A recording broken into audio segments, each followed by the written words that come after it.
One of the most pervasive idols in our culture is the idol of approval. We are constantly looking to others to tell us who we are and what we are worth. We scroll through social media, and we see curated, filtered, and perfected lives, and we think, I'm not enough. We compare our weaknesses to their strengths, our behind the scenes to their highlight reel, and this comparison creates a deep and abiding sense of inadequacy.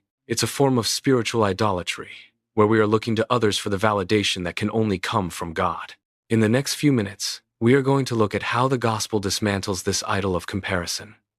We will explore a psalm that gives us a radically different foundation for our identity, one that is not based on our performance or the opinions of others, but on the unshakable reality of our creation in the image of God. By the end of our time, you will have a theological framework for understanding your true worth and a practical tool for fighting the temptation to compare. In Psalm 139, David writes, I praise you, for I am fearfully and wonderfully made. Marvelous are your works, and my soul knows it very well. The Hebrew for fearfully and wonderfully made is Yare and Pala. Yare means to be treated with reverence and respect, and Pala means to be set apart, to be distinguished. This is not about being flawless. It's about being a unique and unrepeatable creation of God. You are not a product of an assembly line. You are a work of art, custom designed by the Creator of the universe.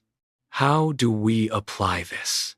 The next time you are tempted to compare yourself to someone else, I want you to preach the gospel to yourself. Say this, I am more flawed and broken than I ever dared to imagine, but I am more loved and accepted in Christ than I ever dared to hope. Your worth is not based on your performance. It is based on His performance on your behalf. Your identity is not in what you do, but in what He has done. But the gospel goes even deeper. It's not just that we are created in God's image. It's that in Christ, we are being recreated in His image. Paul tells us in 2 Corinthians 5 that if anyone is in Christ, he is a new creation. The old has gone, the new has come. The gospel is not about self-improvement. It's about spiritual transformation. God is not just tinkering with your life.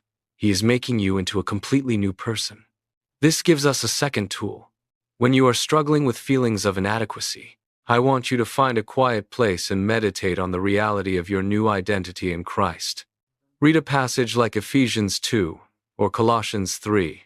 Remind yourself that you are no longer defined by your past, your failures, or your weaknesses. You are defined by the finished work of Christ on the cross. You are a new creation, and your future is secure in Him. The idol of comparison will always leave you empty. But the gospel offers a joy that is full and a peace that is unshakable. When you find your identity in Christ, you are set free from the endless treadmill of performance and approval. You are free to be who you are, a beloved child of God.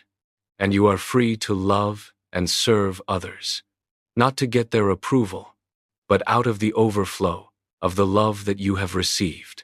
If you want to learn more about how the gospel changes everything, subscribe to this channel. Let's explore this new identity together.